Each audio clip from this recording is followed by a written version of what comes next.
if you're a God-fearing Filipino and you are not into something which is destructive to your fellow men, you have absolutely nothing. I will die for you.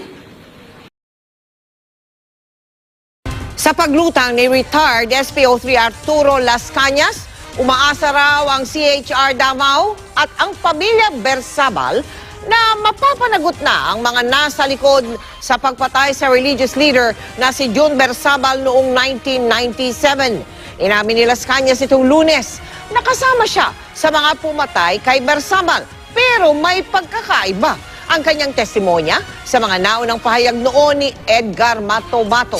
Nakatutok si Maki Pulido. 9 years old pa lang si Jomar nang dukutin at patayin ang ama niyang si Gaudencio June Bersabal noong 1997. Nang marinig noong nakaraang taon ang testimonya ni Edgar Matobato kung paano pinatay ang ama niya sa utos umano ni Nooy Davao City Mayor Rodrigo Duterte. Paano po pinatay si...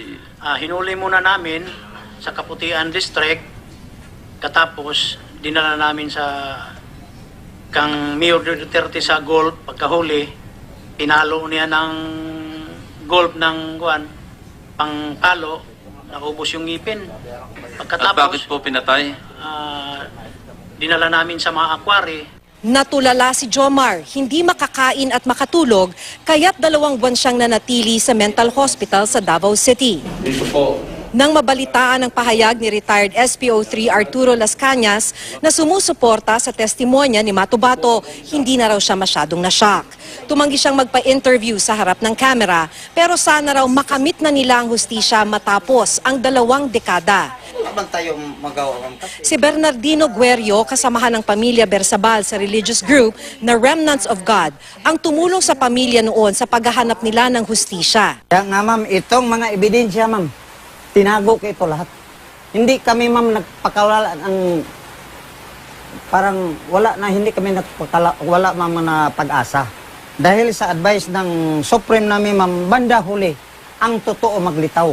Sa pahayag ni Matobato, pinapatay daw si Bersabal dahil daw sa pangangamkam umano nito ng lupa sa Samal Island. Sa pahayag naman ni Las Cañas, ito'y dahil anyay notorious na Philippine Constabulary daw ito. Hindi ko yan alam kung ano yung sinasabi nilang notorious ma'am. Kasi dito na yun ma'am, nag-operate ng motor. Sa bersyon ni Las Cañas, dinala nila umano si Bersabal kay Duterte, minura raw ito ni Duterte at saka sinabihan daw sila na patayin ito. Itinapon daw nila ang katawan ni Bersabal at natagpuan na lang ito sa Compostela Valley. Sa bersyon ni Matobato, pagkatapos daw nila huliin noon si Bersabal, dinala nila ito kay Duterte sa isang golf course kung saan hinataw daw ito ni Duterte ng golf club at natanggal pa ang mga ngipin. Pagkatapos daw patayin ay dinala nila ito sa Maakwari sa Davao City, na madalas daw paglibingan ng kanilang mga pinapatay. Inimbestigahan noong 1997 ng Commission on Human Rights Davao sina Matobato, Las Cañas at 5 iba pang pulis kaugnay sa pagkamatay ni Bersabal. Duda na noon ang komisyon sa kwento ng mga pulis na napatay si Bersabal matapos tumakas sa kulungan. Nakakonclude tayo na there was murder because may torture na nangyari bago siguro siya pinatay. Yung mga nakita nating pasado would indicate that there was torture maybe or excessive force used. Ngayon sa salaysay ni Las Cañas sa Senate Media, sinabi niyang palabas lang nila ang pagtakas ni Bersabal. Sabi namin kay Inspector Mitra, pirmahan mo lang yung logbook namin na you received the living body of June Bersabal. Pagkatapos nito, isenaryo mo mamayang gabi na si June Bersabal ay naka-escape. Dahil sa gabi ngayon, pag-uwi namin ng Davao, along the way, itatapo namin ang katawan ni June Bersabal. Nangyari po ito. Nakita si June Bersabal, banda ng Compostela Valley. Dahil kulang sa ebidensya noong 1997 ang CHR Davao, hindi nakasuhan sina Las Cañas at Matobato. Nasuspindi lang ang pulis na bantay sa kulungan ng police station. Kulang sa witnesses at saka to present credible testimonies at saka yung ebidensya. Yun lang. Kaya ang recommendation natin is archive so we could open this case, the investigation of the case, issued evidence warrant. Itinuturing ng CHR Davao na bukas pa ang kaso ng pagpatay kay Gaudencio June Bersabal noong 1997. Sa paglutang ni Las Cañas, maaari raw nila itong muling imbestigahan para mapanagot ang nasa likod ng krimen.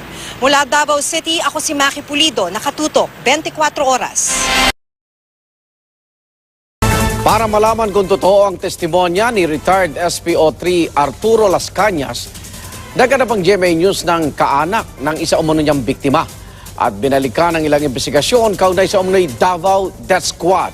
Saksi si Maki Pulido. Sinabihan siya na Dahil kapwa binanggit ni na Edgar Matubato at retired SPO3 Arturo Las Cañas, hinanap ko kung may bakas pa ang sinasabi nilang pagpatay umano sa isang June Bersabal.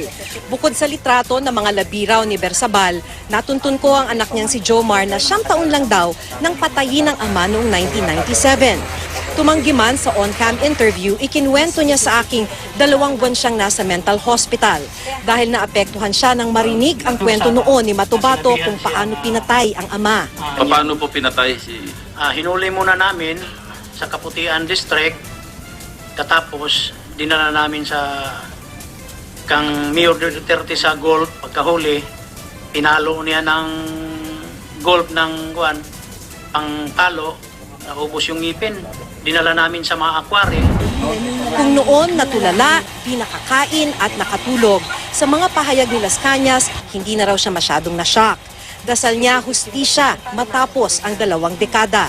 Nakausap ko rin si Bernardino Guerrio na tumulong noon sa pamilya Bersabal. Kaya nga ma'am, itong mga ebidensya ma'am, tinago ko ito lahat. Hindi kami ma'am nagpakawala ang parang hindi kami wala ma'am na pag-asa. Dahil sa advice ng Supreme namin ma'am, banda huli, ang totoo maglitaw. Sa testimonya ni Matubato, dinala si Bersabal sa golf course at doon hinampas daw ni Duterte ng golf club. Ayon naman kay Las Cañas, minura muna si Bersabal bago iniutos sa kanila na patayin. Sabi ni Matubato, sa maa o laud quarry nila itinapon ang bangkay ni Bersabal. Ayon naman kay Las Cañas, tinapon nila ang labi ni Bersabal na natagpuan kinalaunan sa Compostela Valley. Sabi ni Matubato, pinatay si Bersabal dahil sa pangangamkam umano ng lupa sa Samal Island. Ang nabanggit naman ni Las Cañas dahil notorious daw siyang Philippine Constabulary member. Hindi ko yan alam kung ano yung sinasabi nila notorious ma'am. Kasi dito mayon ma'am, nag-operate ng motor. May record din ng kaso ang Commission on Human Rights Davao dahil inimbestigahan nila ito. At kabilang sa mga inimbestigahan sina Matubato, Las Cañas at 5 iba pang pulis. Kabilang ang isang mitra na binanggit nga ni Las Cañas nitong Lunes. Nakakonclude tayo na there was murder because may torture na nangyari bago siguro siya pinatay. Yung mga nakita nating pasado would indicate that there was torture maybe or excessive force used. Duda na noon ang komisyon sa paliwanag ng mga pulis na napatay si Bersabal matapos tumakas sa kulungan. At sabi nga ni Las Cañas nitong Lunes, palabas lang ito. Sabi namin kay Inspector Mitra, pirmahan mo lang yung logbook namin na you received the living body of June Bersabal. Pagkatapos nito, isenaryo mo mamayang gabi na si June Bersabal ay naka-escape. Nasuspindi lang ang bantay na natakasan umano habang ang mga pulis at si Matubato hindi nakasuhan dahil sa kulang na ebidensya. Itinuturing ng CHR Davao na bukas pa ang kaso ng pagpatay kay Gaudencio June Bersabal noong 1997. Sa paglutang ni Las Cañas, maaari raw nila itong muling imbestigahan para mapanagot ang nasa likod ng krimen. Iba rin ang sinabi nilang spelling ng pangalan ng isang major na kasama nila umano sa pagpapasabog ng mga moske na pareho nilang inaming kinasangkutan nila. Magkaiba rin sila ng sinabing lugar na mga moskeng inatake dahil magkaiba talaga ang assignment nila. Sa pangkalahatan, marami ang pareho sa mga testimonya ng dalawa ng suriin ng GMA News Research. Ikinatuwa ni Matubato ang paglantad muli at pagkatig ni Las Cañas sa kanyang mga ibinulgar noon. Hindi tulad niya, hindi raw mapapaikot ng mga senador si Las Cañas. Nag-aral yun ng law, sir. Hindi lang nag-bar. Kasi, natapos niya, sir. Sa mga tala naman ng Simbahang Katolika, may pastoral letter na pala noong November 2001 kung saan kinundi na ang pagkonsinti raw ni Duterte noon sa criminal groups tulad ng Davao Death Squad. May consolidated report pa nga ang CBCP at mula 1998 hanggang 2015, mahigit 1,000 na ang napatay. Mahigit 100 sa mga ito ay menor de edad. Si Father Amado Picardal na 16 na taong na destino sa Davao City, nakakita na ng bangkay ng menor de edad na pinaslang umano ng DDS. Pwede mo naman yung mapipreso, para bang, dapat patay na lang. Parang that became the logic. Sa Senado, bagamat mas marami ang bumotong talakayin ng issue ng umano'y Davao Death Squad, tuloy ang kontrahan. Napakalaki ng implication ito, napakalalim. But he should have done that at the first hearing. That was his chance.